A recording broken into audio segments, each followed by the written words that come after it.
E aí, gente, sejam muito bem-vindos a mais um vídeo. Eu sou Alessandro Matos, se você está no meu canal, então se inscreve aqui, deixa seu like nesse vídeo. Tem vários vídeos aqui muito legais para você assistir, beleza? E é o seguinte, hoje nós vamos falar a respeito de profecias do deserto. O cântico novo antes do retorno de Jesus e as profecias do deserto. Eu tô aqui na emoção porque eu acabei de assistir o lançamento da música do Eric Matias, que saiu pelo One Sound. Música que se chama Ele Virá, ou Nos Últimos Dias, né? E nessa música teve um turno de intercessão do qual eu participei. E o conteúdo da minha oração nesse turno foram as profecias do deserto, é isso que eu queria falar com vocês. Então vamos lá. Existe um texto fundamental, não somente para as profecias do deserto, mas para a maioria das profecias messiânicas, que falam a respeito da vinda do Messias. E esse texto é Gênesis 3:15. Muitos autores chamam esse versículo de proto-evangelho, ou seja, a primeira vez que o evangelho é pregado. E a primeira vez que o evangelho é pregado, ele é pregado por Deus. Deus, logo após a queda do homem, vira e fala: Satanás, eu vou pôr inimizade entre a tua semente e a semente de Eva. Você vai ferir o calcanhar da semente de Eva, mas ele esmagará a sua cabeça. A partir dessa profecia, a gente vai falar muito desse versículo aqui em outros vídeos, quando a gente for falar de plano da promessa de Deus e muitas outras coisas, mas é a partir dessa profecia que nós temos a teologia do divino guerreiro, o esmagador de cabeças.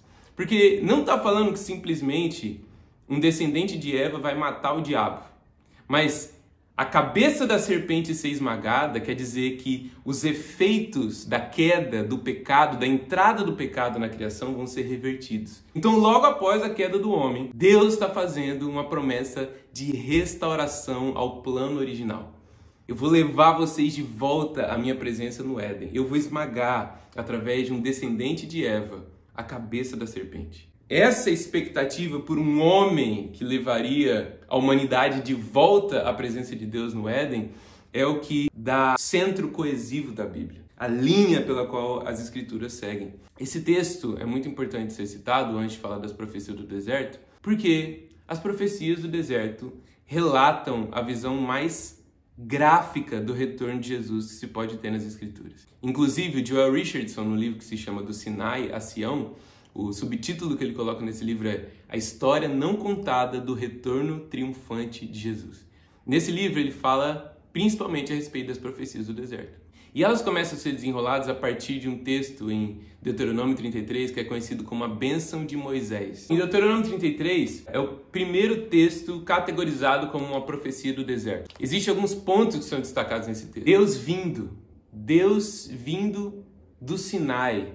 Deus está vindo do Sinai, ele está vindo numa jornada que passa pelo deserto. Mas existem características desse texto que vão ser exploradas lá no Novo Testamento, como Deus vindo numa nuvem, ou o Senhor brilhando, ou o Senhor vindo com milhares dos seus anjos, o Senhor vindo com uma espada com o seu povo para derrubar os seus inimigos. Então, são conceitos que vêm sendo progressivamente abordados em diversos outros textos. Tem esse texto de Deuteronômio 33 como base. Então a gente avança um pouco, a gente vai para a época dos juízes. E a gente vê a canção de Débora em Juízes 5 cantando exatamente o que é dito em Deuteronômio 33 e desenvolvendo essa profecia.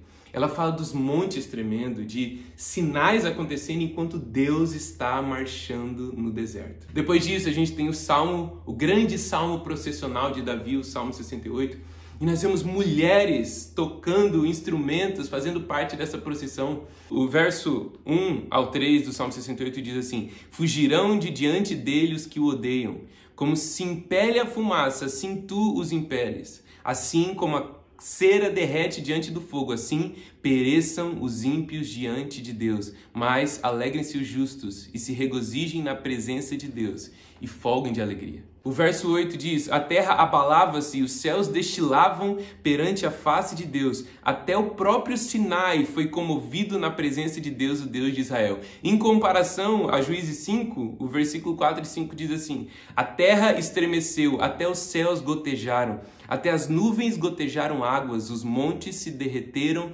diante do Senhor, e até o Sinai diante do Senhor Deus de Israel. Ou seja, a gente está falando do mesmo evento. E não para aí, porque em Isaías, nós temos Isaías 35, Isaías 40, Isaías 42, que é um texto muito importante, Isaías 63, que é talvez o capítulo mais famoso de Isaías, dizendo a respeito da vinda de Jesus. Todos esses textos falam de uma estrada sendo feita no deserto. E indo para Isaías 63, a gente vê a pergunta de Isaías, né? Quem é esse que vem de Edom? Quem é esse que vem de Bosra? E por que as suas vestes estão sujas de sangue como quem pisou uvas no lagar? E o Senhor toma o discurso para si e fala, eu sozinho pisei uvas no lagar. Eu sozinho esmaguei os povos. E o versículo 4 diz, porque o dia da vingança estava no meu coração, o ano da redenção havia chegado. A descrição que a gente tem nesses textos é de Deus fazendo vingança. Sendo generalista, as pessoas se esquecem da teologia da vingança do Senhor, do dia da vingança do Senhor, que nós só podemos ser pacíficos e fazer paz e promover paz e não promover a guerra, porque nós temos confiança de que a vingança pertence ao Senhor e Ele a executará. Nós não somos habilitados a executar vingança sem nos corromper com ira pecaminosa, mas Deus tem ira santa. E o Senhor é o divino guerreiro prometido em Gênesis 3,15 e prometido ao longo das Escrituras, habilitado a fazer vingança. Sabe por quê? Porque antes do dia da sua vingança, Ele comprou com seu próprio sangue homens de toda raça, tribo, língua e nação para o Pai. Ele estendeu a sua mão misericordiosa, dando a sua própria vida e anunciando, olha, um dia de ira vindoura está chegando. E o esmagador de cabeças vai vir fazer o seu trabalho. No Salmo 110, que não é uma profecia do deserto, mas ele bebe da fonte de Gênesis 3,15, diz o seguinte, ele julgará entre as nações, enchendo-a de cadáveres, esmagará cabeças por toda a terra. A advertência no Salmos 2, por exemplo, aos reis da terra, para que beijem o filho antes que ele se ire, é porque o esmagador de cabeças esmagará a cabeça de reis. Em Abacuque 3, que é uma profecia do deserto, a imagem que é destacada ali é ainda mais vívida. Abacuque 3,13, tu sais para salvar o teu povo, para salvar o teu ungido, feres o chefe da casa dos ímpios, deixando descoberto dos pés a cabeça. A imagem que o versículo traz é uma cobra sendo aberta da cauda até a cabeça. O chefe da casa dos ímpios, que a gente entende dentro da profecia, no contexto da vinda de Jesus como sendo o anticristo, eu vou abrir ele da cauda à cabeça. Eu vou cumprir Gênesis 3,15. E o Senhor vai esmagar a cabeça de ditadores que se aliarão ao anticristo. Quando nós olhamos para o Jesus da primeira vinda, a gente não deve, no entanto, achar que são dois Jesuses diferentes, ou duas pessoas diferentes. É o mesmo Jesus, terno e amoroso, mas o seu amor em movimento, em direção a cumprir a sua justiça, é alegria para os santos, mas é juízo para os ímpios. Malaquias 4 fala que o sol da justiça vem raiando e ele traz cura, e os salvos, os santos, saltam como bezerros de alegria, mas para os ímpios, o sol da justiça é como fornalha acesa. Amigos, é a respeito do caráter de Jesus que a gente está falando. Quando a gente avança de Isaías 63, eu vou voltar para Isaías para finalizar o vídeo, e a gente vai para Abacuque 3, essa tatuagem aqui, ó, não sei se vocês estão conseguindo ver.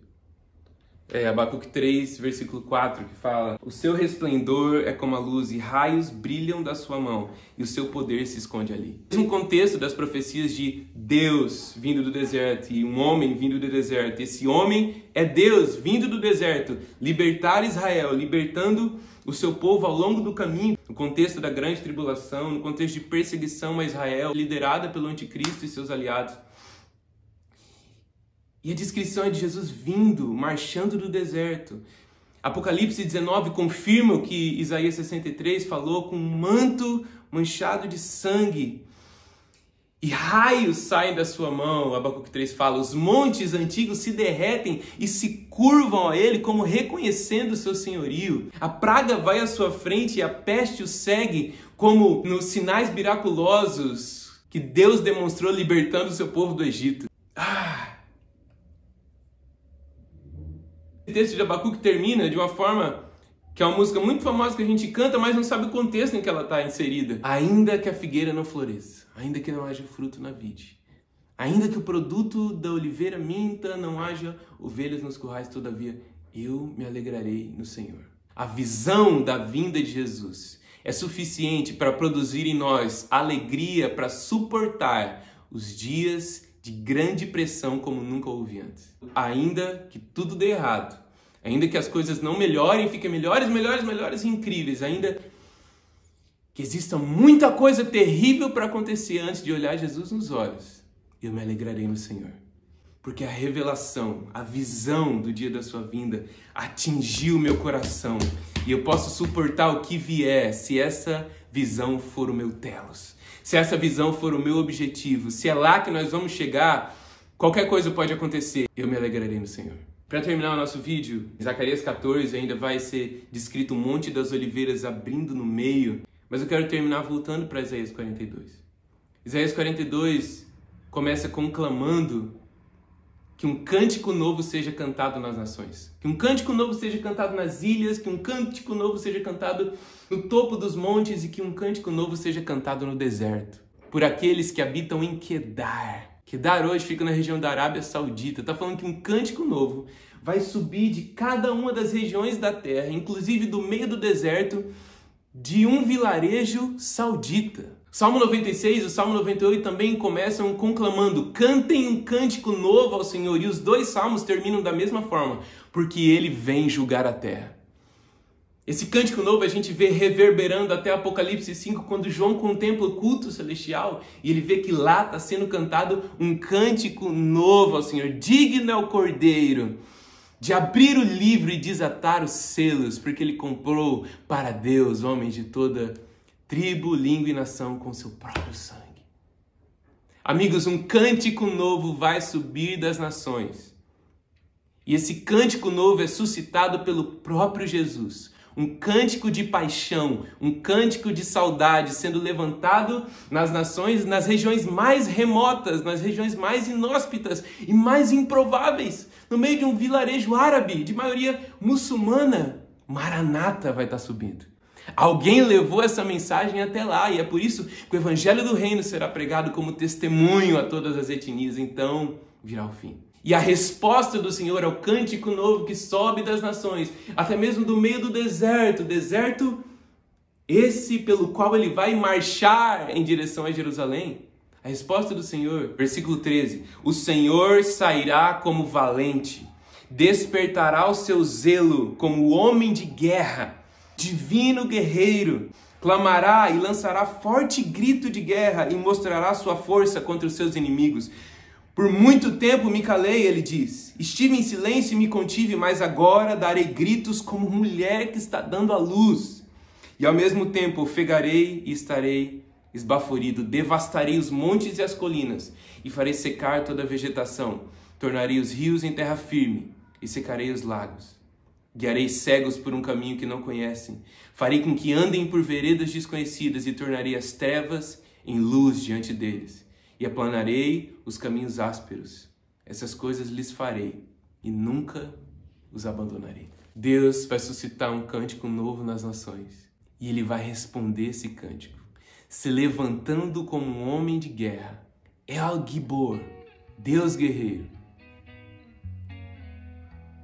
E vai vir por fim a toda iniquidade, por fim a toda injustiça.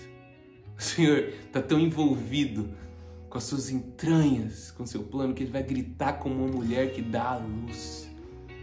Porque enfim chegou o dia em que uma nova era, uma nova criação vai nascer. Esse é o vídeo de hoje. Falei a respeito de muita coisa, compilando num vídeo só. A gente vai falar muito mais disso em outros vídeos. Comentem aqui o que vocês acharam das profecias do deserto, se você já tinha ouvido falar. Comentem aqui se você conhece o livro do Joe Richardson, que chama Dos Sinais de Sião. É um livro muito bom que fala a respeito disso também. Curtam lá, ouçam lá a música do Eric no One Sounds e a oração, o set de intercessão que eu fiz por lá. Até mais, até o próximo vídeo.